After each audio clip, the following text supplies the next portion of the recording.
BSNL అంటే Bharat Sanchar Nigam limited. Private companies like Jio, Airtel, Vi recharge prices sudden గా పెంచేయడం వల్ల మార్కెట్లో మళ్ళీ ఊపిరి పోసుకుంటున్న బ్రాండే ఈ BSNL.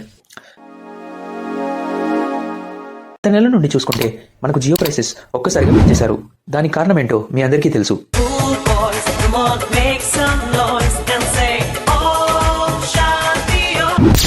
జియోలో స్టాండర్డ్గా ఉండే 28 డేస్కి 1.5 GB పర్ డే ఇచ్చే ప్లాన్ ముందు 239కే వచ్చేది. కానీ ఇప్పుడు దాన్ని 299కి పెంచేశారు. 56 డేస్ ప్లాన్ని 579కి అండ్ 84 డేస్ ప్లాన్ని 799కి పెంచేశారు. అదే ఎయిర్టెల్లో చూసుకున్న 28 డేస్కి 349 ఛార్జ్ చేస్తున్నారు. 50 డేస్కి 579 అండ్ 84 డేస్కి 799 పెంచేశారు. విఐలో కూడా ఎయిర్టెల్ లాగానే రీఛార్జ్ ప్రైసెస్ ఆల్మోస్ట్ సిమిలర్గా ఉన్నాయి. కానీ ప్రైవేట్ కంపెనీస్ అన్ని రేట్ పెంచేసినా సరే BSNLలో మాత్రం ఇంకా పాత ప్రైసెస్ కొనసాగుతున్నాయి. 28 డేస్ ప్లాన్ వచ్చేసరికి 187 రూపీస్ అండ్ 82 డేస్ ప్లాన్ వచ్చేసరికి కేవలం 485 రూపీసే ఛార్జ్ చేస్తున్నారు. ఇవన్నీ ప్లాన్స్ చాలా అఫోర్డబుల్గా ఉన్నాయి. BSNL కనెక్టివిటీ ఇండియా మొత్తం ఉంటుంది. మారుమూల పల్లెటూరులో కూడా BSNL సర్వీసెస్ ఉంటాయి. కాల్స్ మాట్లాడడానికి ఇది చాలా మంచి ఆప్షన్. కానీ దీనితో ఉన్న ప్రాబ్లం ఏంటి అంటే మొబైల్ డేటా సర్వీసెస్లో BSNL జియో, ఎయిర్టెల్తో పోలిస్తే కొంచెం వెనకబడి ఉంటుంది.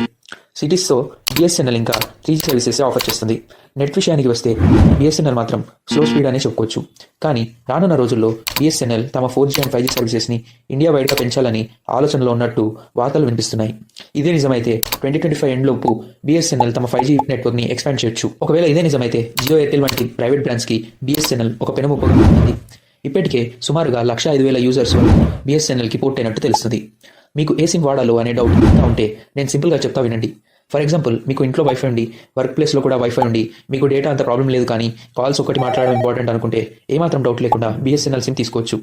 ఒకవేళ మీకు కాల్స్తో పాటు డేటా తప్పనిసరి అయ్యి ఉండి ఇంట్లో వైఫై లాంటి ఆప్షన్స్ ఏమీ లేవు అనుకుంటే అప్పుడు జియో ఇంకా ఎయిర్టెల్లో మనకి సరిపోయే ప్లాన్ తీసుకోవడం బెటర్. ఈ వీడియోలో ఏదైనా కొత్త ఇన్ఫర్మేషన్ తెలుసుకున్నట్టు అనిపిస్తే వీడియోని లైక్ చేయండి. మీరు ప్రజెంట్ ఏ సిమ్ వాడుతున్నారో, అలాగే మీరు ఏ సిమ్కి పోర్ట్ అవ్వాలి అనుకుంటున్నారో మాకు కామెంట్స్లో చెప్పండి. ఈ వీడియోని మీ ఫ్రెండ్స్ అండ్ ఫ్యామిలీతో షేర్ చేయండి. ఇలాంటి మరిన్ని వీడియోస్ కోసం మా ఛానల్ సబ్స్క్రైబ్ చేసుకోండి. Information Like, comment, and subscribe for more content.